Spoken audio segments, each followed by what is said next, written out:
February 19, 1945, U.S. Marines stormed the beaches of Iwo Jima.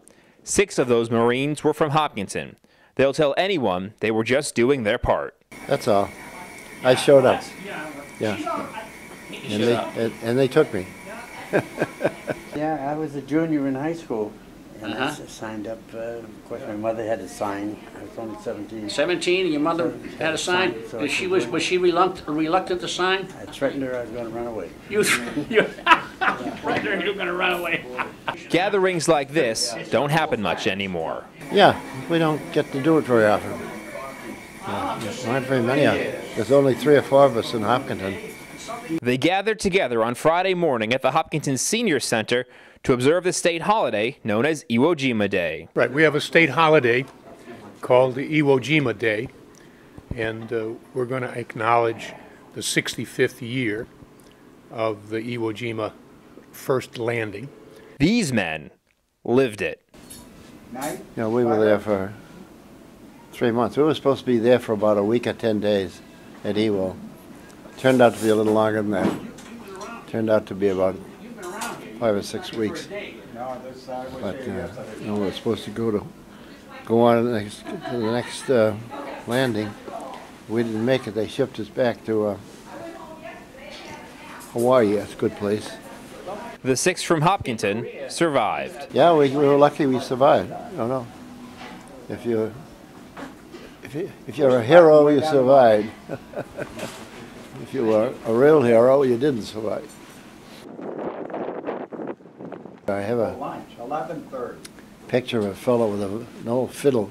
I don't know how he got it out there, but he had it in his backpack. So when we were sitting on the beach at Suribachi, he pulled out his old fiddle out of the bag and started playing. So I got a picture of that, of him. I was ready to go out to the ship while he's playing the fiddle. And he didn't survive. One of my buddies. But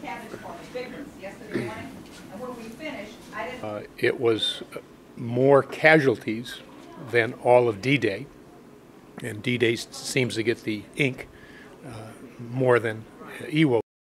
Capturing Iwo Jima was critical for success in the Pacific. Well, it was overall, it was strategic. we were planning the landing on the mainland of Japan. That was going to be the big one. So we started training for that, and unfortunately there was a surrender, so we didn't have to go. And eventually, they made it back to Hopkinton. Yeah, I walked in the door and took one look at my wife and got sick. So I survived that. That was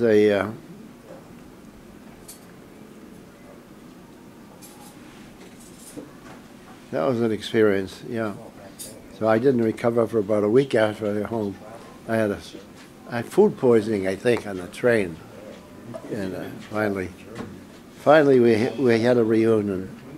And so, 65 years later, they'll be honored at the Massachusetts State House. And we're going to be in there with two of our local vets who were there, Bob Lavoie and Paul Phipps. John Cahill wasn't able to make it. But I'd like also to make mention that we have some other Iwo Jima vets that aren't with us, namely Richard Claflin, Bill Connor, and Harold Bowman. Our nation and the world will be forever grateful for what these men did. I think all of us in Hopkinton should be very fortunate, consider ourselves very fortunate to have the heroes among us, and that we can give today some thought to what they invested, they sacrificed.